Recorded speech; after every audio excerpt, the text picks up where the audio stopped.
Hello viewers, எல்லாருக்கும் வணக்கம். நாம் அந்த வீடியோவில் 11th March 2025 மார்க்கெட் அப்டேட்டை பார்க்கலாம். அப்புறம் ஸ்டாக்ஸில் இதெல்லாம் டாப் கெய்னர்ஸ், இதெல்லாம் டாப் லூசர்ஸ், எஃப்எஸ்டிஎஸ் இவங்கெல்லாம் வந்து எவ்வளோ க்ரோர்ஸ்க்கு ஸ்டாக்ஸை பை அண்ட் செல் பண்ணியிருக்கிறாங்க, இது எல்லா டீட்டெயில்ஸும் நம்ம இந்த வீடியோவில் பார்க்கலாம். ஃபஸ்ட்டு வந்து மார்க்கெட் அப்டேட்டை பார்த்துடலாம். நிஃப்டி பார்த்திங்கன்னா பாசிட்டிவில் க்ளோஸ் ஆகிருக்குது. ஒரு 37 பாயிண்ட் வந்து பாசிட்டிவாக க்ளோஸ் ஆகிருக்குது. யூஎஸ் மார்க்கெட்டும் வந்து கொஞ்சமாக அந்த ரெக்கவரியை பார்த்து, பட் பாசிட்டிவில் க்ளோஸ் ஆகல. இருந்தாலும் நேற்று மார்க்கெட் வந்து இருந்த நிலைமைக்கு வந்து இன்றைக்கி கொஞ்சம் பெட்டராக தான் க்ளோஸ் ஆகிருக்குது. அது மட்டும் இல்லாமல் பிட்காயின்லாம் பார்த்திங்கன்னா ஓரளவு ரேலியாக ஆயிடுச்சு. க்ரூடும் பார்த்திங்கன்னா ஏறி இருக்குது. கோல்டும் வந்து ரெக்கவரி ஆகிருக்குது. ஸோ ஓரளவு வந்து பாசிட்டிவிட்டி வந்து குளோபல் மார்க்கெட்டில் வந்து டர்ன் ஆகிருக்குது.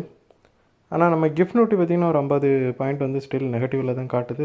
ஸோ மார்க்கெட் வந்து நெகட்டிவில் ஓப்பன் ஆகிறதுக்கான வாய்ப்புகள் வந்து கொஞ்சம் இருக்குது. அப்புறம் டாப் கெய்னர்ஸில் பார்த்திங்கன்னா ட்ரெண்ட் வந்து ஒரு 195 பாயிண்ட் வந்து ரேலி ஆகிருக்குது. ட்ரெண்டுக்கு பார்த்திங்கன்னா டெக்னிக்கலாகவே ஒரு 4800ங்கிற பாயிண்டில் வந்து நல்ல சப்போர்ட் தெரியுது. ஸோ அது எப்போல்லாம் அது ரீச் ஆச்சோ அப்போல்லாம் பவுன்ஸ் பேக் ஆகிருக்குது. ஸோ இந்த டைம் அதே தான் ஆச்சுது.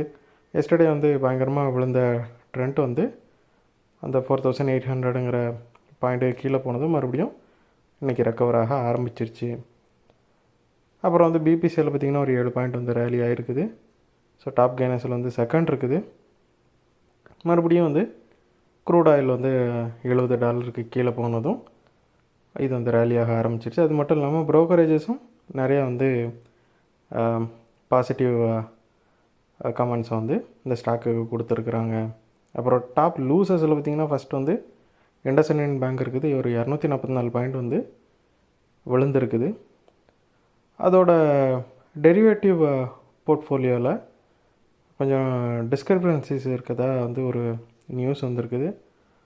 ஸோ இந்த டிஸ்கிரிபன்சிஸ் வந்து என்னன்னு பார்த்தோம் அப்படின்னா, சில கணக்கு வழக்குகளில் வந்து சில எரர்ஸ் இருக்கிறது தான் இது இண்டிகேட் பண்ணுது.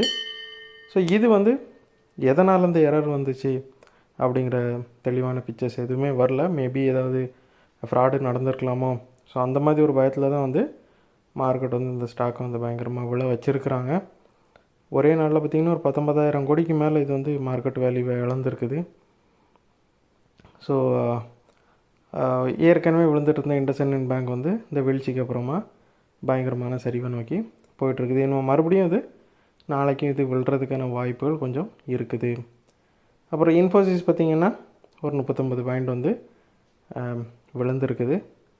யூஎஸில் வந்து ரிசெஷன் வரலாம் அப்படிங்கிற மாதிரி ஒரு ஃபியர் வந்துருக்கிறதுனால எஸ்டர்டே யூஎஸ் மார்க்கெட்லாம் விழுந்துச்சுல்ல. ஸோ அதோட இம்பேக்ட் வந்து ஐடி ஸ்டாக்கில் நல்லாவே தெரியுது. ஏன்னா ஐடி ஸ்டாக் வந்து அதாவது ஐடி கம்பெனிஸ் வந்து ஃபுல் அண்ட் ஃபுல் வந்து யூஎஸை பேஸ் பண்ணி தான் இருக்குது. ஸோ யூஎஸில் ரிசெஷன் வரப்போ ஏற்கனவே இப்போ வந்து ஐடி இண்டஸ்ட்ரி வந்து அந்த அளவுக்கு ஒரு பாசிட்டிவான மைண்ட் செட்டில் மூவ் ஆகலை. ஸோ ஏற்கனவே நிறைய வேலை இழப்புகள் வந்து ஐடி செக்டாரில் இருக்குது. ஸோ இந்த சமயத்தில் ரிசெஷனுக்குள்ளே மறுபடியும் யூஎஸ் போயிடுச்சு அப்படின்னா இது வந்து இன்னும் கொஞ்சம் கஷ்டமான சூழ்நிலையை வந்து ஐடி கம்பெனிஸ்க்கு உருவாக்குறதுக்கான வாய்ப்புகள் நிறையா இருக்குது. ஸோ அதனால் ஐடி செக்டாரில் உள்ள எல்லா ஸ்டாக்குமே வந்து வீழ்ச்சியை தான் பார்த்துட்டு இருந்துச்சு. அப்புறம் வந்து எஃப்ஐஸை பார்த்தோம் அப்படின்னா 2823 கோடிக்கு வந்து செல் பண்ணியிருக்கிறாங்க. 14வது கண்டினியூஸ் டேவாக செல் பண்ணியிருக்கிறாங்க. ஸோ நேற்று வந்து எஃப்ஐஸ் வந்து ரொம்ப கம்மியான அளவுக்கு செல் பண்ணியிருக்காங்க அப்படின்ட்டு நிறைய பேர் சந்தோஷப்பட்டுட்டு இருந்த அந்த டைமில் இன்றைக்கி மறுபடியும் பார்த்திங்கன்னா அவங்க 2700 கோடிக்கு வந்து ஒரு மிகப்பெரிய செல்லை பண்ணியிருக்கிறாங்க. அப்புறம் டிஎஸ் பார்த்திங்கன்னா அவங்களுக்கு ஈடு கொடுக்குற அளவுக்குல இவங்க பை பண்ணலனாலும் ஒரு 2000 கோடிக்கிட்ட பை பண்ணியிருக்கிறாங்க. 24வது கண்டினியூஸ் டேவாக டிஎஸ் வந்து பை பண்ணிகிட்ருக்கிறாங்க. ஸோ இந்த வீடியோவில் அவங்களுக்கு கொடுத்த இன்ஃபர்மேஷன்ஸ் எல்லாம் கண்டிப்பாக ஹெல்ப்ஃபுல்லாக இருந்திருக்கும். நான் நம்புகிறேன் இது உங்களோட ஃபியூச்சர் ட்ரேடிங் செஷனுக்கு கண்டிப்பாக ஹெல்ப் பண்ணும். இந்த வீடியோ உங்களுக்கு பிடிச்சிருந்துச்சுன்னா லைக் பண்ணுங்கள், ஷேர் பண்ணுங்கள், மறக்காம சேனலுக்கு சப்ஸ்கிரைப் பண்ணுங்கள். அப்படியே அந்த பெல் ஐகானை கிளிக் பண்ணிங்கன்னா டெய்லி அப்டேட்ஸ் தரோம் கிடைக்கும். தேங்க்ஸ் ஃபார் வாட்சிங். Keep supporting. நான் இன்னொரு வீடியோவில் உங்களை சந்திக்கிறேன். தேங்க்யூ.